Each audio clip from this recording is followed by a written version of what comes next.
Right. And I see what you're saying. And you're right. Most cases are done with plea bargains, right?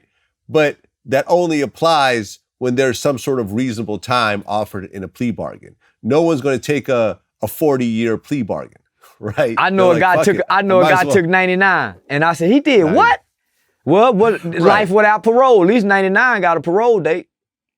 Right, yeah. I mean, they might take it for a parole date. Exactly. I mean, listen, Suge Knight took a 28-year plea deal. I thought that was crazy for a 50-year-old man to do that, but hell, he took it because he was facing his third strike and he was going to do life in prison. So 28 years, at least you might have an exit date.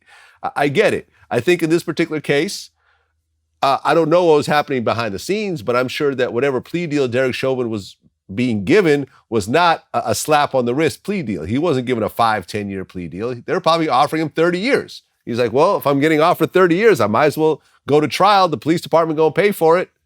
What do I have to lose at this point? And at the end of the day, Derek Chauvin is 100% wrong, but he did deserve a trial.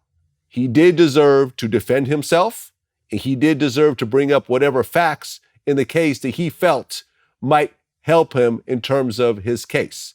I support that. I don't support anything that he's done. I am 100% in agreement that this 22 and a half years honestly seems a little light to me. I would have preferred to see 30, which is what the prosecutors wanted. But 22 and a half, I think, is a decent number. It sends a message out. But at the end of the day, he did have the right to state his case. He didn't take the stand. He had the right to have his mother. I watched it this morning before our interview. His mother said he is not a racist. He's a good person. He's so forth. And George Floyd's daughter got to say, I miss my daddy every day. Let me just say this. What I've been able to sit back and observe since the death of George Floyd is a more, and man, I hate to say this publicly, is a more laxed police department. Hands off, come in, get your money, don't get too involved, and let them kill each other. Man, make sure you get your pension. Man, don't go out there because you see what's happening. To the police, it's like there's an attack on law enforcement. Right. So they're scaling back with the hero, hey, let's go there and stop the violence. So now the poor community, the shooting and the gun violence is almost in every major city is up since this George Floyd stuff.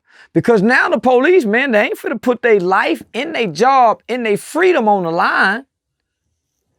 So now let's just, we'll get there and let them, when they get through killing each other, we'll get the bodies, but we're not going in stopping nothing. We're not frisking cars and pulling out these young dudes. We're not racial profiling like we used to. Carlo, we know that car full of guns, but hey, man, they ain't done nothing wrong. Let them go. So that's what we got now. They're not working with us. We're not working with them. It's not a bridge, right? So now, Who's affected? The violence in the community is up in this country now. So Biden's finna get ready to say, hey, y'all, I'm finna, in the stimulus package, y'all go hire some more police officers. See where we at? What did we get other than his 20-something years? What do we get as a community after that? Hands off police.